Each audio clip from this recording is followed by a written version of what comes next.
गिबियावनो बड'सा आरो बड'लेण्ड बुब्लि लोगोसे NBNN चेनेल नोंथांमोननिसिम गिबियावनो गोजोननाय जासिग्रोनाय जाहैबाय। आरो दिनै जोङो नैबे प्रेस मिडियानि गेजेरजों जोङो नैबे MGNरेगा आरो PMAYG नि सोमोन्दै नोंथांमोननो जों फोरमायगोन जे थांनाय BPF सरकारा जिबायदि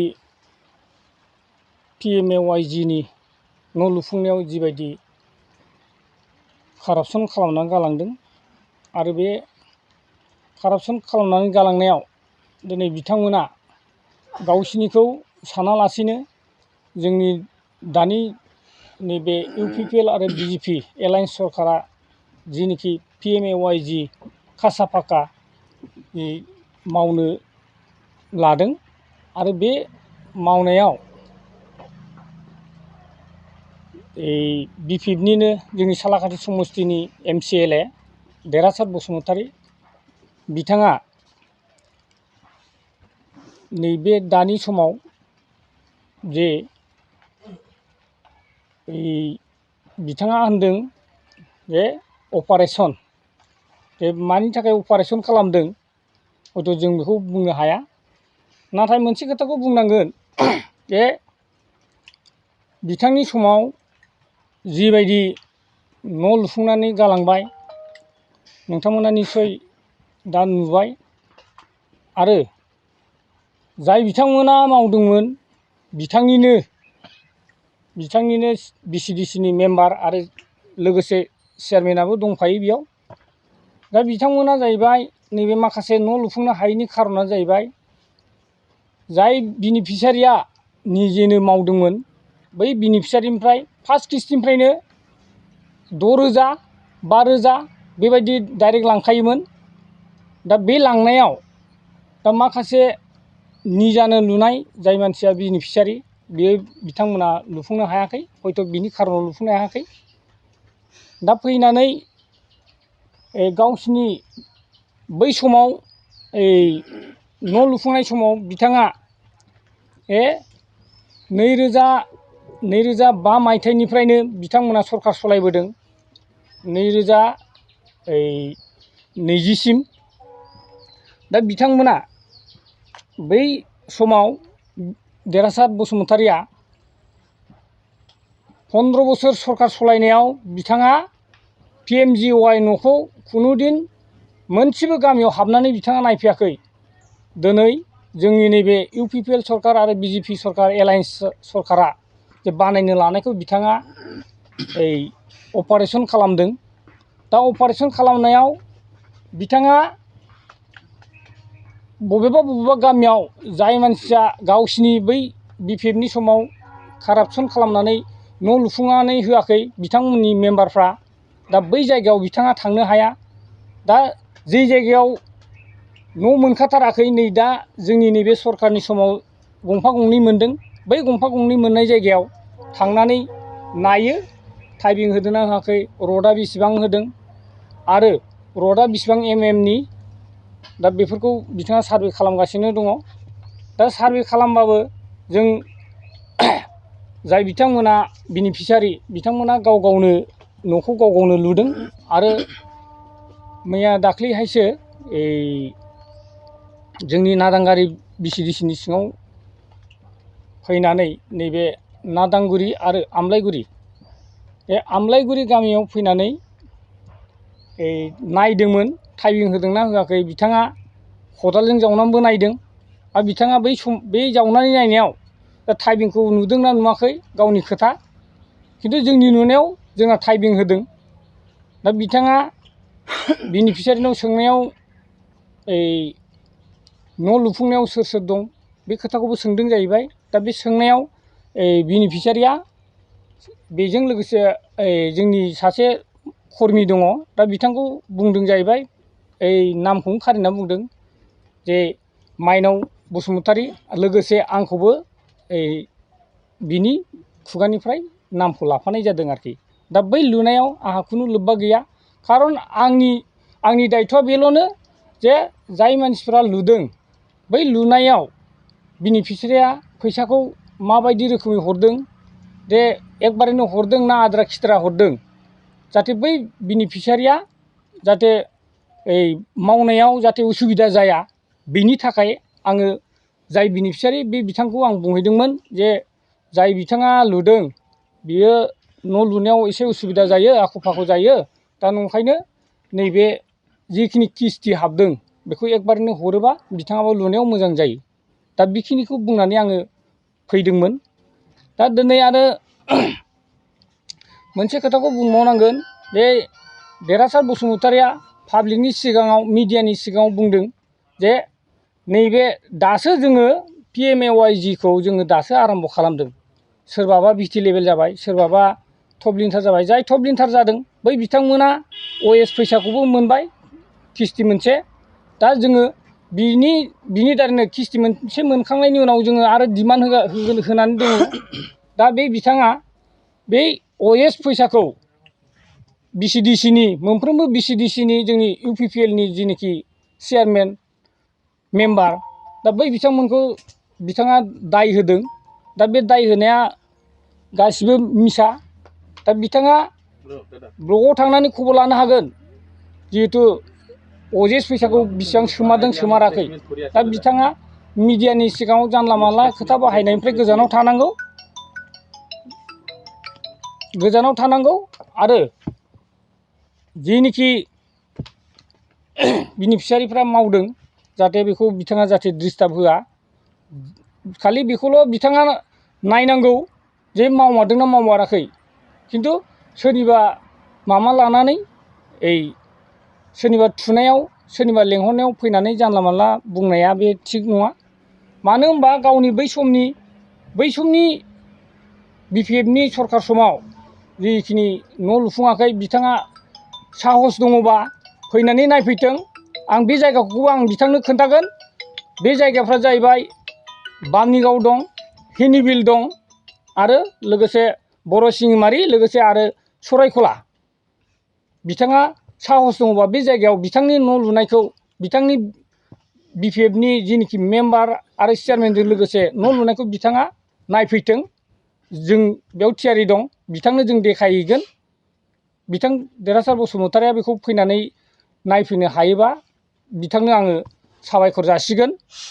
दा मोनसेया जाहैबाय स्किमनि बेलायाव MGNरेगानि सोमोन्दैबो बिथाङा एसे बुंहांदोंमोन जे खामानियानो जायाखै, खामानि मावनाया जायाखै।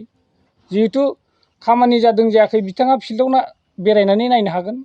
खारन थांनाय समाव नैबे दैज्लां बोथोराव अखानि थाखाय मावनो हायाखैमोन।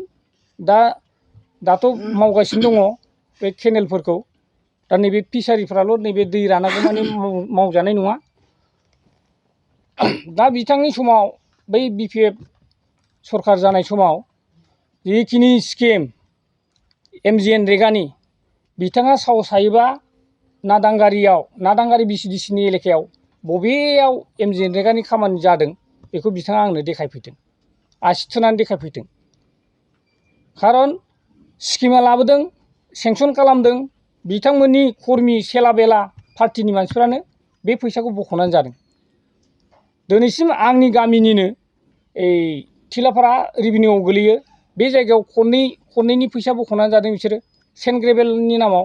दा बिथांमोना नंखाय सानदोंबा देरहासार बसुमतारिया बिथाङा सोंफैथों नंमारगौना नंमारा।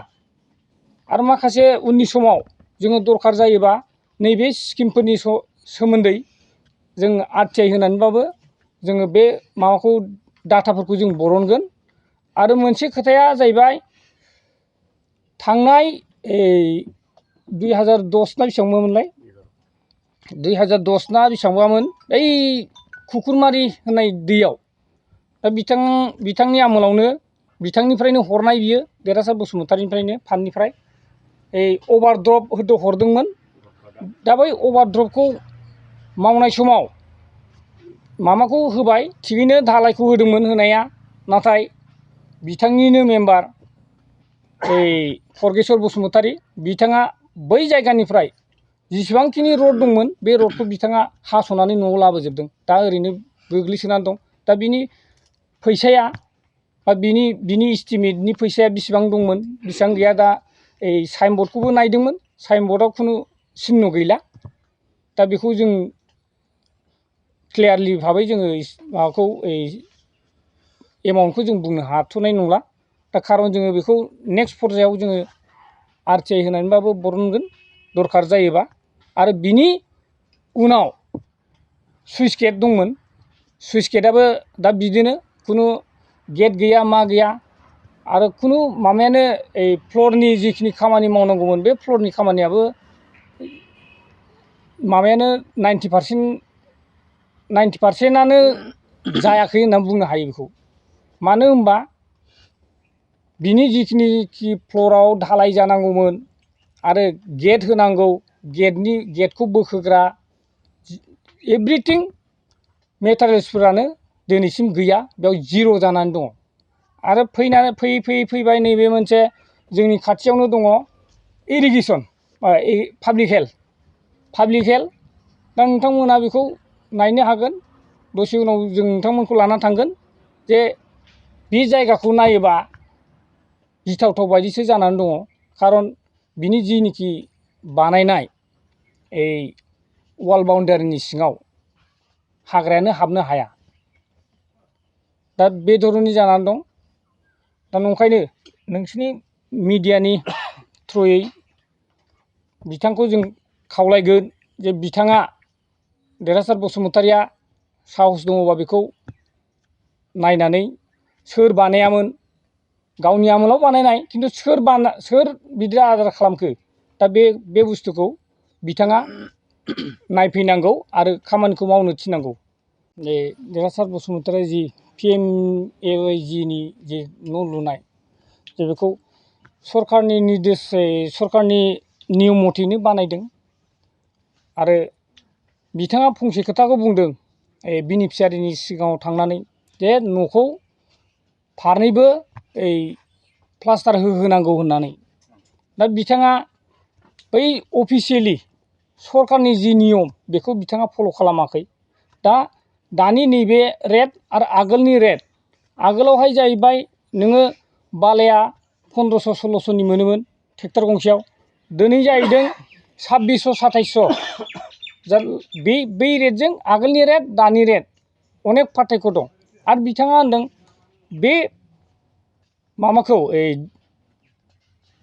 न'नि जिनिखि गोलाव आरो गुसुं बेखौ लानानै बिथाङा होनबावदों जे न'आ 20 फुट जानांगौ, 20/19 जानांगौ होनदों। बिथांनाव खुनु न'नि खुनु नलेज गैया। बिथाङा खुनु सरखारनि जिनिखि नियम, जिनिखि सरखारनि इस्टिमेट बिथाङा फल' खालामाखै जानांगौ। दा आगोलाव बिथांनि सरखारनि समाव गोलावा जाहैबाय 16, गुवारा जाहैबाय 16, गोलावा जाहैबाय 19मोन। दा बिथाङा बे खोथाखौ बुंगासिनो दं 19/20 बेबायदि होनगासिनो दं। खिन्थु बिथां होननाया गासिबो मिसाजोब। आरो नैबे जाख्ल'नायनि सोमोन्दै होनदों बिथाङा। जोंनि दानि UPPL सरखारनि जेसेबां जोंनि बिटिआर ओनसोलाव माबा दं BCDC, जोंनि UPPL आरो BJP एलायन्स सरकारा दिनैसिम खुनु बेनिफिसियारिनिफ्राय थाइसेबो थाखा बियाखै। बरंस' बिसिनि माखासे लेखा, जायनाखि एकदमबारे दुखिया गैथ्रा, बिथांमोननि लेखाखौ जोङो बानायना होदों निजानो। दा बिथाङा बे बुस्थुखौ अजद होनाया गासिबो मिसाजोब। बिथाङा थारमाने सोरनिबा गावसिनि मानसिनि दारै बे खोथाखौ बानायनानै बुंदों, बेखिनियानो। बड'लेण्ड बुब्लि आरो NB निउस चेनेल नोंथांमोनखौ आंनि गोसो गोरबोनिफ्राय फुंबिलिनि गाहाम हामलायथिखौ जासिहरग्रोनाय थाबाय। बेखौनो बुंनो सानदों, दा जोंना सालाकाथि समस्तिनि EM देरहासार बसुमतारि बिथाङा बे दाख्लैनिफ्रायनो जोंनि सालाकाथि समस्तियाव बेरायगासिनो दङ। दा PMAY-G न' लुनायखौ नायदिंगासिनो दङ बिथाङा। दा जुदि बिथांखौ आङो बुंनो सानदों, बिथाङा जुदि दासो नायदिंबाय थानानै मा जानो सिगां समाव नोङो बिथाङा मानि थाखाय गिदिंफेराखैमोन आंथ' दिनैसिमबो बिथांखौ EM जाजेननायनिफ्राय आङो जोंनि नादांगिरि एरियायावनो आङो लोगो मोनफेराखै आं नुबोफेराखै दा नोङो सिगांनि BCDC जेनेबा चेयारमेन आरो मेम्बार बिथांमोनहा जेनाखि बेनिफिसारि आइवे न' होनना बुङोमोन सिगाङाव आइवे न'निफ्राय जेनेबा बेनिफिसारिफोरनिफ्राय बिथांमोना 10,000 5,000 6,000 बिदि बियो होननानै आङो खोनानो मोन्दों आङो थांनाय समाव आङो बेनिफिसारि बिथांमोनजों आङो रायज्लायहैनायाव बेनिफिसारि बिथांमोना आंनि सिगाङाव बेखौ क्लियारिफिकेसन हरजोबदों आरोखि दा बुंनो थाङोबा हिनिबिल बायदियावनो 27 घर दङमोन आङो जेनेबा लिस्ट खालामनानै आं लाबोजोबखादोंमोन सिगां समावनो जोंना क'क्राझार जिल्ला UPPLनि इउथनि लेङाइ गाहाय आफादगिरि दीपक औवारिजों आंजोंनो जों सानैजोंनो बेखौ जोङो सार्भे खालामनानै लायखाजोबदोंमोन आरो नोङो सिंमारियाव दङ फुथेगावआव दङ आरो सरायकला मोनफ्रोमबो जायगायाव बिथांमोननि न' लुफुंनाया आद्रा जाजोबनानै थादों आरोखि आरो अभारड्रप आरो सुइस गेट आरो केनेल बिथांमोनाबो मावफुंजोबनो हायाखै दासिमहालागै आद्रा जानानै दङ आरो MG NREGAनि खोथाखौ बुंबाय थादों बिथांमोना MG NREGAयाव बिथांमोना जुदि बिथांमोनाव आङो सोंनो लुबैदों बिथांमोना दासो जुदि MG NREGAनि सोमोन्दै बुंदोंब्ला होमबा बै समाव जोङो MG NREGAनि खामानिखौबो जों नुबोफेराखैमोन MG NREGAखौ नोङो जेनेबा आंनि बिदायानो सुरलां औवारि होनो बिथांनानो क'क्राझार इउनियन बेंकआव रावबो मोनथिया जासे जोंबो मोनथिया जासे एकाउन्ट थाहैनो गोनां जादों आरो नारजांगुरि गामिनि बुधबाराम बसुमतारी आंनि बिगुमै बिथांनाबो पान्जाब नेसनेल बेंकआव एकाउन्ट थाहैनो गोनां जादों बिथांमोनहा दासिमबो बेयाव मारै थाहैदों बेखौ दासिमबो मोनथिया मानि थाखाय थानो गोनां जादों बैयाव